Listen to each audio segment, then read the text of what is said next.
Es solo un viejo gagá, no va a contar nada. Esa fue la frase que escuché susurrar a mi yerno, Marcos, mientras cerraba uno de sus negocios turbios por teléfono en mi propio salón. Escuchad esta historia hasta el final, y decidme qué habríais hecho en mi lugar. Decidme también desde qué ciudad me estáis escuchando. Él creía que yo dormitaba en mi viejo sillón de orejas, una reliquia más en la casa que levanté con mis manos. Para él, yo ya no era un padre, sino una carga silenciosa, un fantasma cuya opinión se había desvanecido con los años.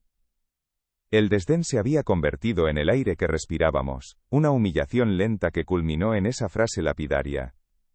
Lo que Marcos ignoraba, en su arrogancia, era que el gagán no solo lo había escuchado todo con una claridad dolorosa, sino que guardaba un secreto.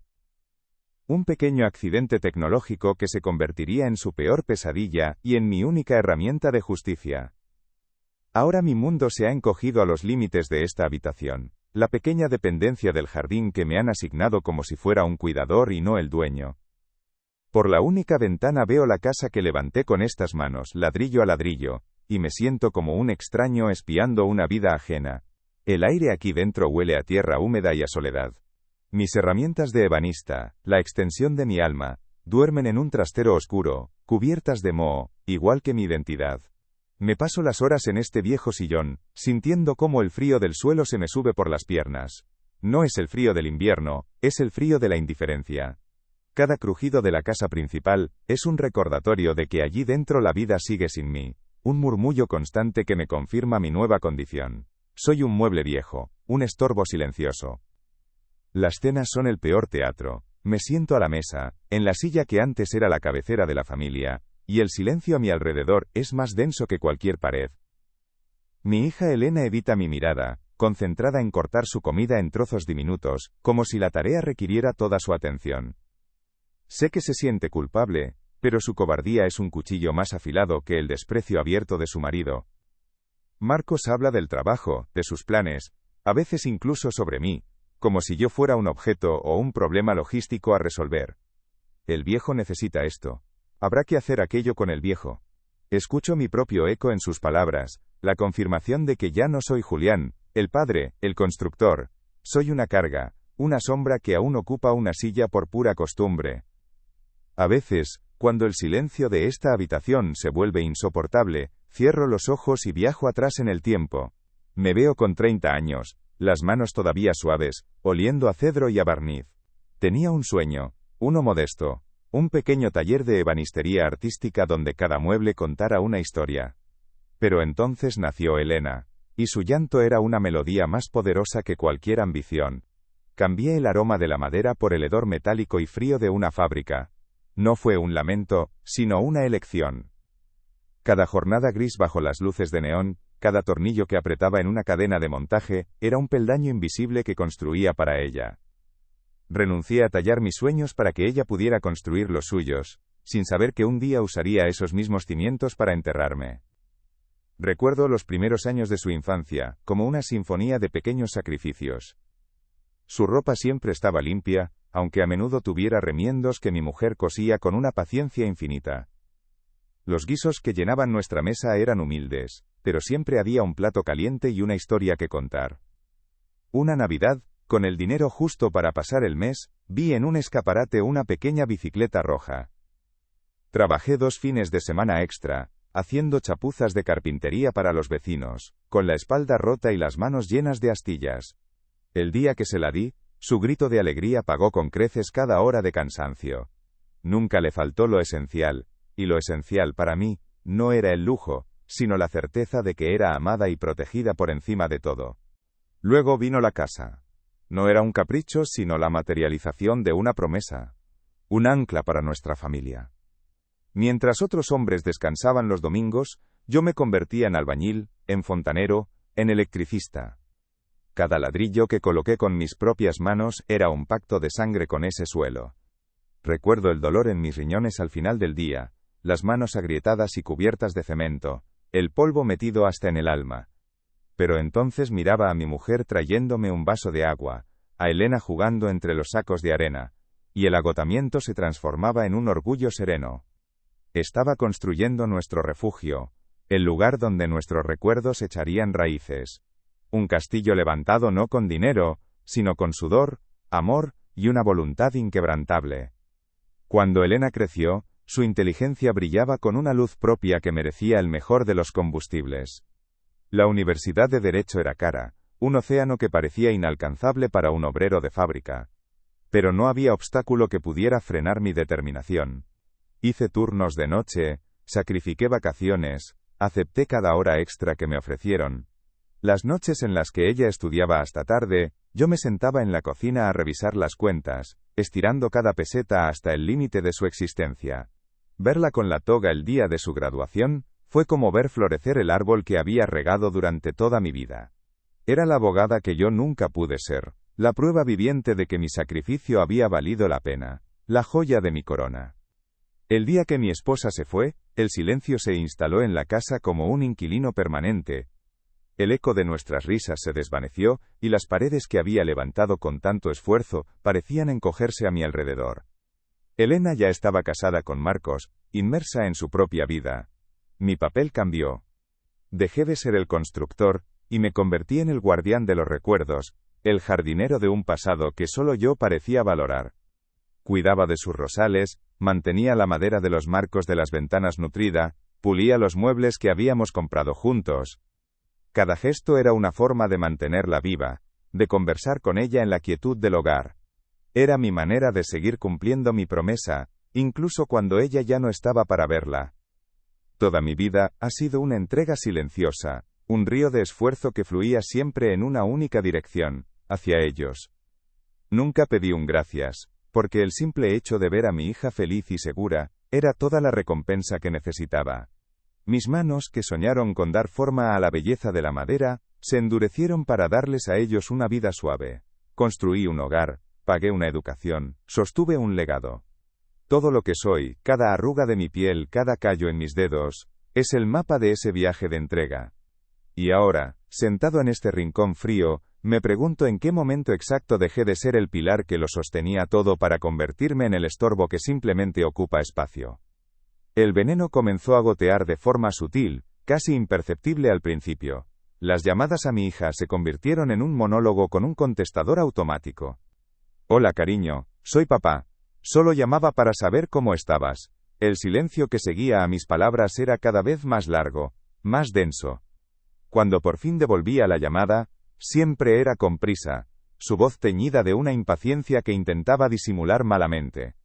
Las visitas a mi pequeña habitación se espaciaron hasta convertirse en una formalidad semanal. Un trámite de 5 minutos para asegurarse de que el viejo seguía respirando. Un día, Marcos me vio intentando arreglar una bisagra suelta en la puerta del jardín.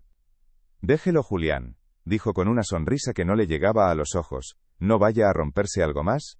No se refería a la bisagra. Entendí que ya no era útil, solo frágil. La exclusión se volvió el lenguaje no escrito de la casa. En las cenas, si es que me llamaban para ellas, se sentaban a la mesa y hablaban de planes futuros, de inversiones, de vacaciones a lugares cuyos nombres yo solo había leído en libros.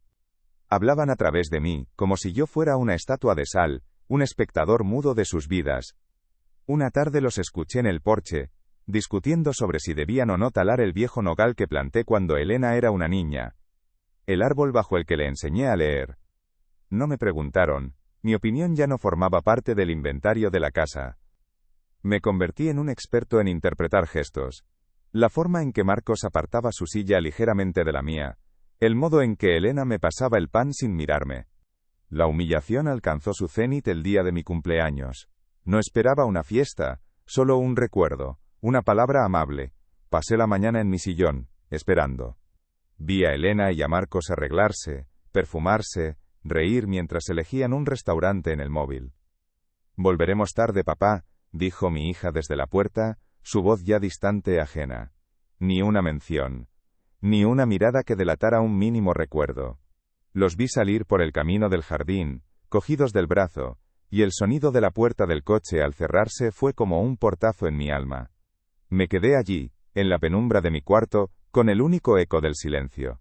Ese día comprendí que no solo me habían olvidado, me habían borrado por completo. Era el fantasma definitivo, habitando los márgenes de una historia que ya no me pertenecía. Pero ellos no saben lo que guardo en el cajón de mi mesilla, junto a las viejas fotos de mi mujer y un par de medallas del trabajo. No es dinero ni son joyas. Es algo mucho más valioso, y a la vez, mucho más peligroso. Es un pequeño teléfono móvil que me regaló mi nieta hace unos meses, para que pudiera verla crecer en la distancia.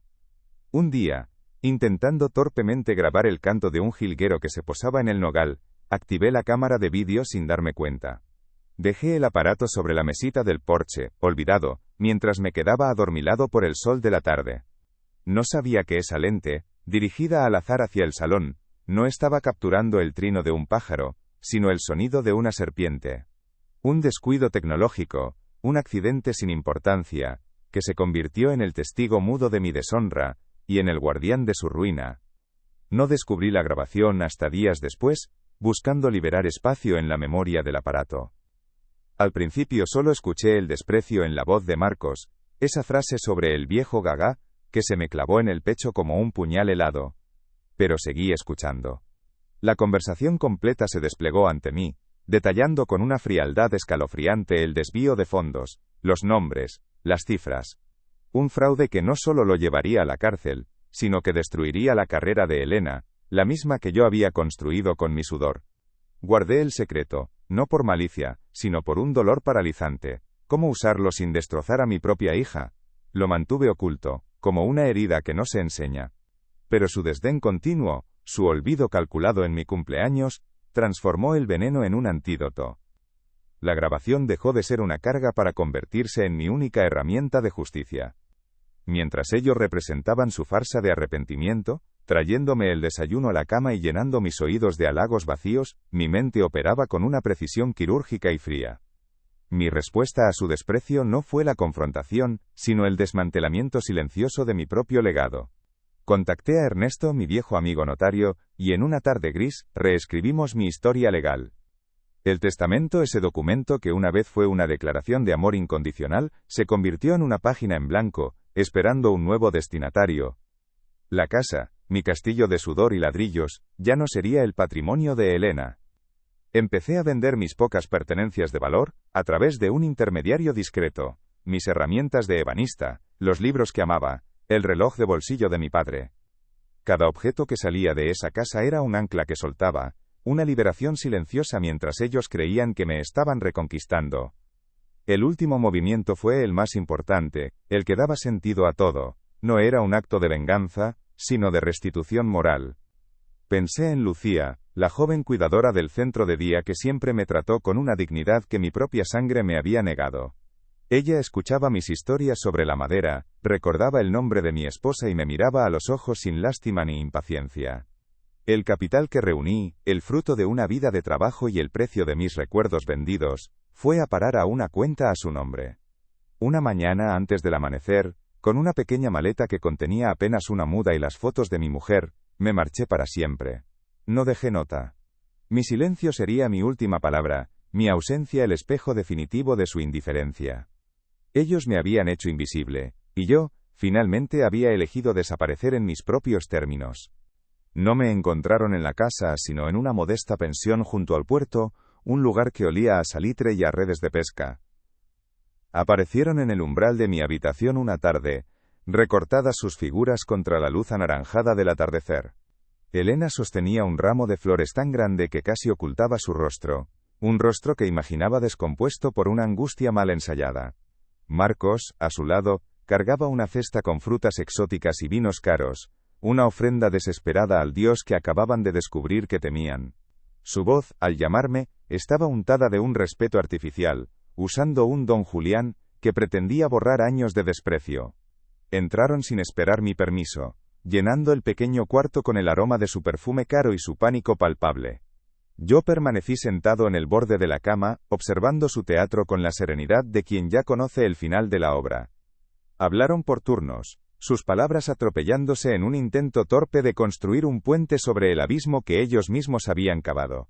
Elena, con lágrimas que esta vez parecían sinceras, lágrimas de miedo, no de arrepentimiento, balbuceó sobre un terrible malentendido, sobre el estrés que la había cegado. Marcos me prometió el mundo, me devolvería mi antiguo dormitorio, reconstruiría mi taller de ebanistería, haríamos ese viaje que nunca hicimos. Hablaban de familia, de perdón, de segundas oportunidades, mientras sus miradas recorrían la humilde habitación, calculando el precio de mi silencio. Escuché su sinfonía de mentiras, una música hueca y desafinada. No veían a un padre al que habían herido, sino una amenaza que necesitaban neutralizar. Permanecí callado, dejando que sus súplicas se disolvieran en el aire viciado, porque mi elección ya estaba tallada en piedra, firme e inamovible. Finalmente, cuando el torrente de sus súplicas se agotó, dejando solo el eco de su pánico en el aire salado de la habitación, moví la cabeza lentamente. No fue un sí ni un no, fue el gesto de un hombre que escucha una lengua que ya no comprende. Metí la mano en el bolsillo de mi chaqueta y, por un instante vi en sus ojos el terror a que sacara el teléfono. Pero mis dedos, viejos y firmes, buscaron otra cosa. Extraje un papel doblado en 4. Lo desdoblé con la parsimonia de quien lee un testamento, y lo deslicé sobre la colcha raída, hacia ellos. No era una confesión ni una amenaza. Era el recibo de una transferencia, la totalidad del valor de la casa y de mis ahorros, a nombre de una fundación para jóvenes artesanos. Mi justicia no era destruir su futuro, sino construir uno nuevo, lejos de ellos. Mi silencio fue mi sentencia. Los dejé allí, congelados en el tiempo, con el recibo temblando sobre la colcha raída como la última hoja de un árbol en otoño. Sus rostros, una mezcla de incredulidad y pánico, eran el espejo de la vida que habían elegido, una construida sobre la arena movediza del engaño y la codicia. Yo, en cambio, había vuelto a mis cimientos, a la madera noble, a la integridad del trabajo bien hecho. Mi justicia no fue un acto de destrucción sino de creación. En lugar de demoler su futuro con la verdad de una grabación, decidí invertir en el de otros, en manos jóvenes que aún soñaban con dar forma a la belleza. Mi legado no sería la herencia que ellos despreciaron, sino la semilla de nuevos comienzos, para quienes sí valoran el sudor y la dignidad. ¿Y tú habrías perdonado o habrías dejado que sintieran lo que es ser despreciado?